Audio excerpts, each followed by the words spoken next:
দীপা রূপাকে বলে এই ব্যাপারটা আর বাড়তে দেওয়া যাবে না, আমাদেরকে যতটা সম্ভব ওখানে তাড়াতাড়ি করে যেতে হবে। এই বলে দেখা যাবে কৃষ্ণকে নিয়ে কুন্তলা দেবীর বাড়িতে চলে আসে।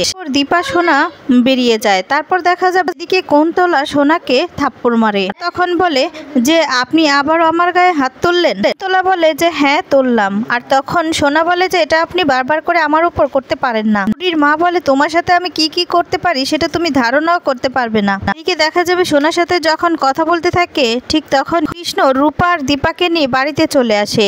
আর তখন কৃষ্ণকে দেখে চমকে যায়। এরপর কৃষ্ণ নিজের বাড়িতে থাকবে রুমটা ঠিক করে দিতে বলে। কুন্তলা দেবী অবাক হয়ে যায়। আর তারপর দেখা যাবে কৃষ্ণ এমন এমন কথা বলে যা শুনে চমকে যায় কুন্তলা দেবী। এরপর ভিতরে চলে যায়। রুমটা ঠিক করে দিলে ভিতরে গিয়ে কৃষ্ণর জীবনে যত কিছু ছিল সমস্ত ঘটনা খুলে বলে দীপাকে। আর দীপা সবটা শুনে অবাক হয়ে যায়, খুব কষ্ট পায় কৃষ্ণর জন্য। তখন কৃষ্ণ বলতে থাকে মহিলাই হচ্ছে সব কিছু, ওই মহিলার জন্য সব কিছু হয়েছে, তাই জীবনটা এরকমভাবে এলোমেলো হয়ে গিয়েছে। আমার বাবা এই মহিলার জন্য বাড়ি থেকে চলে গিয়েছে। আর তখন সমস্ত কথা যখন খুলে বলে এরপর সমস্তটা শুনে দীপা অবাক হয়ে যায়।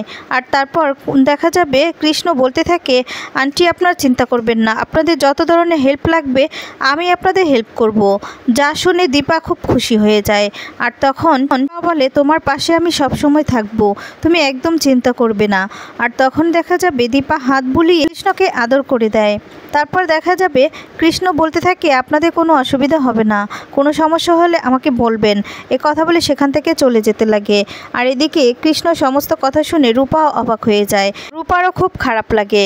তারপর দেখা যাবে কৃষ্ণ সেখান থেকে চলে যাবে আর রূপাকে কিছু একটা বলে যায়। এরপর সেখান থেকে চলে যায়। এদিকে দীপা সমস্ত কিছুর জবাব দিবে এটাই প্রতিজ্ঞা করে নেয়। কুন্তলা দেবী এবার নিজের পাপের শাস্তি নিজে ঠিক পাবে, ওনাকেও উদ্ধার করে নিয়ে যাবে দীপা। তো বন্ধুরা এবার যদি এমনটাই হয় তাহলে তোমাদের কেমন লাগবে কমেন্টস করে তোমাদের মতামত জানিয়ে দাও। পরবর্তী আপডেট পেতে চ্যানেলটি সাবস্ক্রাইব করে পাশে থাকা বেল বাটনটি